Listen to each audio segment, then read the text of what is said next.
আসসালামু আলাইকুম সুপ্রিয় শিক্ষার্থী বন্ধুরা, আশা করি তোমরা সুস্থ এবং নিরাপদ আছো। আমার আজকের ক্লাসে তোমাদের সবাইকে স্বাগতম। আজকে নবম দশম শ্রেণীর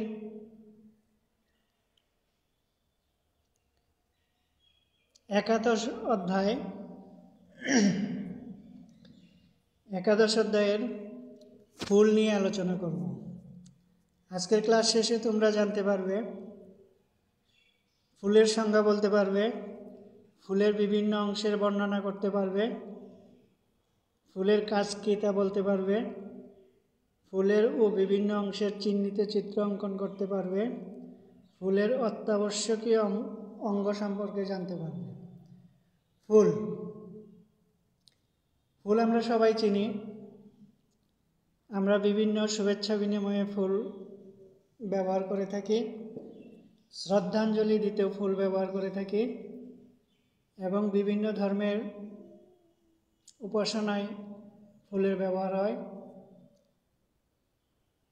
ফুল আমরা সবাই চিনি, সবাই জানি, কিন্তু বিজ্ঞানে ফুলকে কিভাবে সংজ্ঞায়িত করা হয়েছে? ফুল হচ্ছে উদ্ভিদের প্রজনন অঙ্গ। এটাকে আমরা এভাবে সংজ্ঞায়িত করতে পারি: প্রজনন কাজে অংশগ্রহণের জন্য রূপান্তরিত বিশেষ বিটপ বা শুটকে ফুল বলে। ফুল সপুষ্পক উদ্ভিদের প্রজনন অঙ্গ। একটি ফুলের 5টি স্তবকের মধ্যে 2টি স্তবক প্রজননের কাজে অংশগ্রহণ করে। পুংস্তবক এবং স্ত্রী স্তবক, এই 2টি স্তবক প্রজননের কাজে অংশগ্রহণ করে বলে এদেরকে বলা হয় অত্যাবশ্যকীয় অঙ্গ। এছাড়া যে বাকি স্তবকগুলি আছে, বৃতি, দলমণ্ডল, এগুলি প্রজননের কাজে সহায়তা করে। তাই 5টি স্তবকের মধ্যে 2টি স্তবক অর্থাৎ পুংস্তবক এবং স্ত্রী স্তবক প্রজননের জন্য খুবই গুরুত্বপূর্ণ। এজন্য এগুলিকে অত্যাবশ্যকীয় অঙ্গ বলা হয়। নিম্নে একটি ফুলের বিভিন্ন অংশ সম্পর্কে আলোচনা করছি। এখানে একটি ফুলের চিত্র দেওয়া আছে, জবা ফুল। জবা ফুলের চিত্র তোমরা দেখতে পাচ্ছ।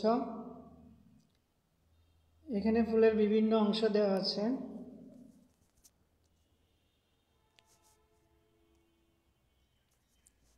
এখানে একটি সম্পূর্ণ ফুল।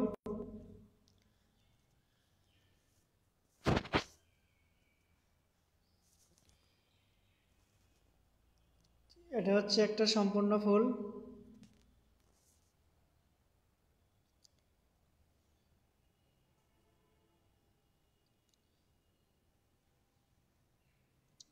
এটা হচ্ছে ফুলের দলমণ্ডলের অংশ। এটা ফুলের দলমণ্ডলের অংশ এবং এক একটি দলকে পাপড়ি বলা হয়। এটা হচ্ছে পুংদণ্ড এবং এটা হচ্ছে পরাগধানী। এই জায়গাটা হচ্ছে গর্ভাশয়, এখানে ডিম্বক থাকে। এই জায়গাটা হচ্ছে গর্ভাশয়, এখানে ডিম্বক থাকে এবং ডিম্বাণু থাকে।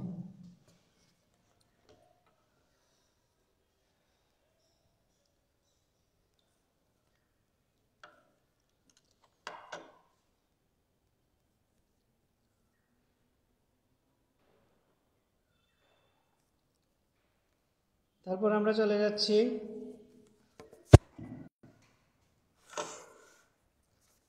ফুলের বিভিন্ন অংশে। প্রথমে পুষ্পাক্ষ বা থ্যালামাস। পুষ্পাক্ষ হচ্ছে যে চাকতির উপরে ফুলটি সাজানো থাকে, সেটাই পুষ্পাক্ষ। সাধারণত গোলাকার, ফুলের বৃত্ত শীর্ষে অবস্থান করে, এর উপরেই ফুলের বাকি 4টি স্তবক সাজানো থাকে। এই যেখানে আমরা চিত্রটি দেখতে পাচ্ছি, এটাই হচ্ছে একটি ফুলের পুষ্পাক্ষ। এই জায়গাটা হচ্ছে একটি ফুলের পুষ্পাক্ষ। আর এটি হচ্ছে বৃন্ত, এটি হচ্ছে উপবৃতি। উপবৃতি যদি খণ্ডিত থাকে তাহলে খণ্ডাংশ বা উপবৃতির খণ্ডাংশ বলে। আর এই জায়গাটা এগুলি হচ্ছে বৃতি, এটা হচ্ছে বৃতি, আর এটা হচ্ছে দল। তারপর পুংস্তবক, স্ত্রীস্তবক আমরা পরে দেখছি। তাহলে এরপরে আসি বৃতি। বৃতি কাকে বলে? ফুলের সবচেয়ে বাইরের স্তবককে বৃতি বলে। সাধারণত এরা সবুজ রঙের হয়। বৃতি খণ্ডিত না হলে সেটি যুক্তবৃতি, কিন্তু যখন এটি খণ্ডিত হয় তখন বিযুক্ত বৃতি বলে। এর প্রতিখণ্ডকে বৃত্তাংশ বলে। বৃতি ফুলের অন্য অংশগুলিকে বিশেষ অবস্থায়, বিশেষত কুঁড়ি অবস্থায় রোদ, বৃষ্টি এবং পোকামাকড় থেকে রক্ষা করে। এরপরে দলমণ্ডল।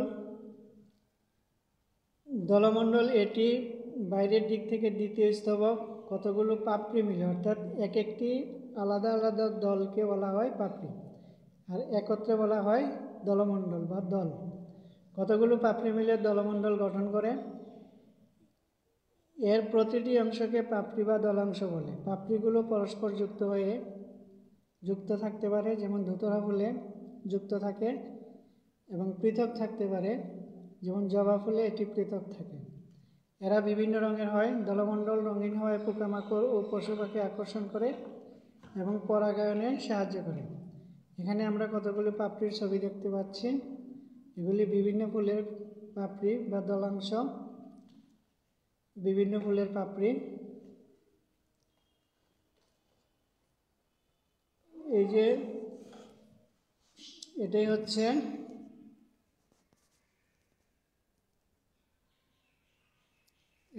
দল, এবং এক একটা অংশকে বলা হয় পাপড়ি। এটা হচ্ছে পুংস্তবক। আর পুংস্তবকের, জবা ফুলের পুংস্তবকের ভিতরে এই স্ত্রীস্তবকটা থাকে। এখানে গর্ভমুণ্ড দেখা যাচ্ছে।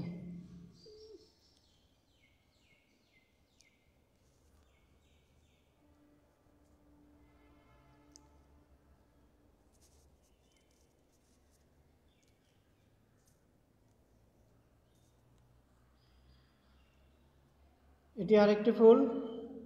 এখানে দল, জবা ফুলের আরেকটি প্রজাতি। এখানে দল দেখা যাচ্ছে, পাপড়ি দেখা যাচ্ছে।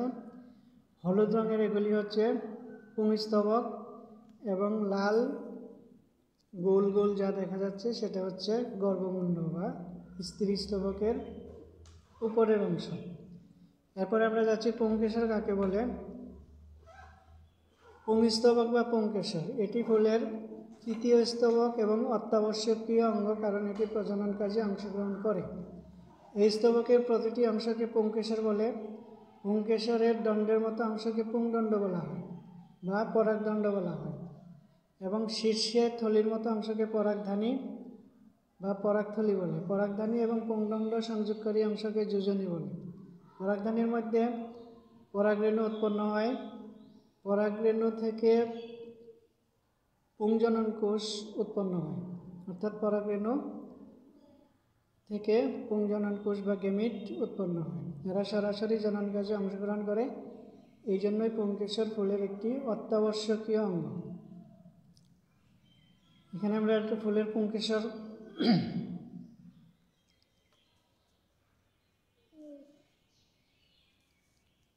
এই যে এটা হচ্ছে পুংকেশর, এটা হচ্ছে ফুলের পুংকেশর বা পুংস্তবক।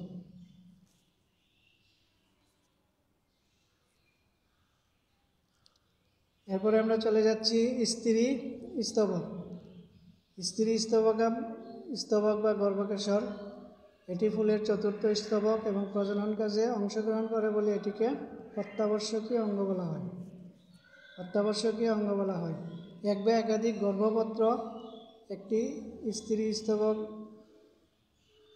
এক বা একাধিক গর্ভপত্র নিয়ে গঠিত হয়।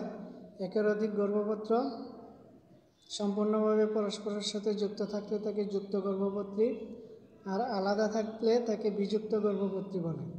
একটি গর্ভপত্রের বিভিন্ন অংশ যথা গর্ভাশয়, গর্ভদণ্ড, গর্ভমুণ্ড, গর্ভাশয়ের ভিতরে ডিম্বক সাজানো থাকে। ডিম্বকে স্ত্রী জনন কোষ বা ডিম্বাণুর সৃষ্টি হয়। এরা পুংস্তবকের মতো সরাসরি জনন কাজে অংশগ্রহণ করে। এখানে আমরা দেখতে পাচ্ছি পুংস্তবকের চিত্র। এটাই হচ্ছে স্ত্রী স্তবকের চিত্র। এটাই হচ্ছে স্ত্রী স্তবকের চিত্র। এখানে গর্ভমুণ্ড দেখা যাচ্ছে, গর্ভমুণ্ড দেখা যাচ্ছে।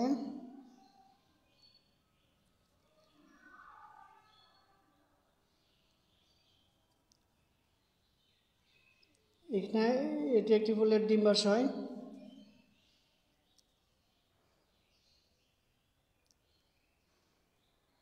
এটি একটি ফুলের গর্ভাশয়। গর্ভাশয়ে ডিম্বকগুলো সাজানো থাকে, গর্ভাশয়ে ডিম্বকগুলো সাজানো থাকে। এখানে একটা গর্ভাশয়ের চিত্র দেখা যাচ্ছে। এই যে এইটা গর্ভাশয়, আর এইখানে এই যে ডিম্বকগুলো সাজানো থাকে।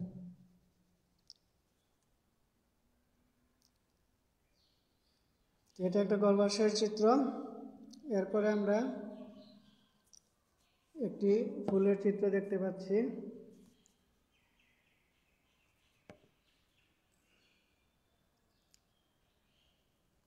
এই জায়গাটা হচ্ছে গর্ভমুণ্ড।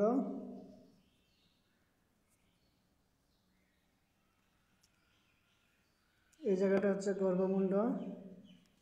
এটা গর্ভদণ্ড। আর এটা হচ্ছে গর্ভাশয়। তাহলে একটা স্ত্রী স্তবকের তিনটি অংশ থাকে: গর্ভাশয়, গর্ভদণ্ড এবং গর্ভমুণ্ড। এখানে আমরা একটা ফুল দেখতে পাচ্ছি। এখানে প্রথম থেকে আবার দেখাচ্ছি আমি।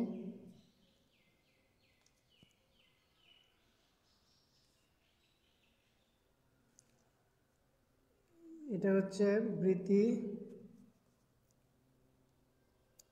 এটা হচ্ছে বৃতি। আর বৃতির সাথে যদি ছোট ছোট বৃতি থাকে সেটা হচ্ছে উপবৃতি, সেটা হচ্ছে উপবৃতি।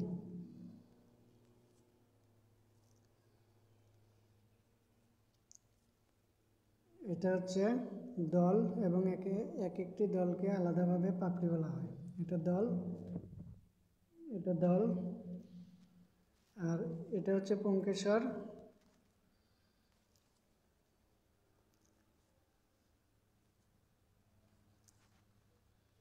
আর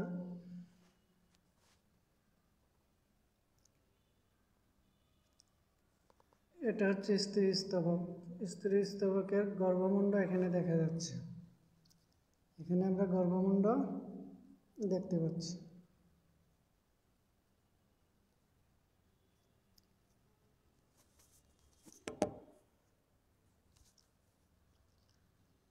এরপর আমরা ল্যাবরেটরিতে যে ফুলের বিভিন্ন অংশ ব্যবচ্ছেদ করে আলাদা আলাদা করি, এখানে সেটার একটা চিত্র দেওয়া আছে। এখানে তোমরা দেখতে পাচ্ছ এটা হচ্ছে স্ত্রী স্তবক। এটা হচ্ছে স্ত্রী স্তবক। স্ত্রী স্তবক তিনটা অংশে বিভক্ত। এটা হচ্ছে গর্ভমুণ্ড, এটা গর্ভদণ্ড, আর এটা গর্ভাশয়। এই জায়গাটা হচ্ছে গর্ভাশয়। আর এখানে এটা বৃতি, এটা হচ্ছে বৃতি, আলাদাভাবে কেটে দেখানো হয়েছে। তারপর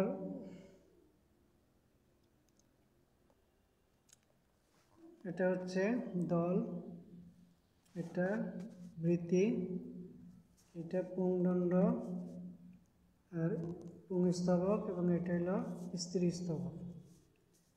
এটা হচ্ছে স্ত্রী স্তবক। আর এখানে একটা ফুলের পুষ্প প্রতীক দেখানো হয়েছে, আর এটা গর্ভাশয়ের প্রস্থচ্ছেদ করে মাইক্রোস্কোপের নিচে যেভাবে দেখা যায় সেটা দেখানো হয়েছে। তাহলে আমরা আজকে একটি ফুল এবং ফুলের বিভিন্ন অংশ সম্পর্কে জানলাম। ফুল কাকে বলে সেটা জানলাম, ফুলের অত্যাবশ্যকীয় অঙ্গ কী কী সেটা জানলাম। তো এক নজরে আজকের ক্লাস ফুলের সংজ্ঞা জানতে পেরেছি, ফুলের বিভিন্ন অংশ সম্পর্কে জানতে পেরেছি, ফুলের কাজ কী তা জেনেছি, ফুল এবং ফুলের বিভিন্ন অংশের চিহ্নিত চিত্র এখন আমরা অঙ্কন করতে পারবো। ফুলের অত্যাবশ্যকীয় অঙ্গ সম্পর্কে আমরা জেনেছি। তোমাদের জন্য কিছু বাড়ির কাজ আছে, বাড়িতে তোমরা অনুশীলন করবে। প্রথমেই হচ্ছে ফুলের সংজ্ঞা লেখা, ফুল কাকে বলে সেটা লিখবে। পুংকেশরকে ফুলের অত্যাবশ্যকীয় অঙ্গ বলা হয় কেন? স্ত্রী স্তবকও ফুলের অত্যাবশ্যকীয় অঙ্গ। একটি ফুলের সম্পূর্ণ ফুলের চিহ্নিত চিত্র অঙ্কন করবে, তোমরা বাসায় প্র্যাকটিস করবে। এবং একটি আদর্শ ফুলের বিভিন্ন অংশের বর্ণনা দাও। আজকে এ পর্যন্তই। তোমরা সবাই নিরাপদে থেকো, ভালো থেকো। সবাইকে শুভেচ্ছা জানিয়ে আজকের ক্লাস ইতিমধ্যেই এখনই শেষ করছি। আল্লাহ হাফেজ, সবাইকে ধন্যবাদ।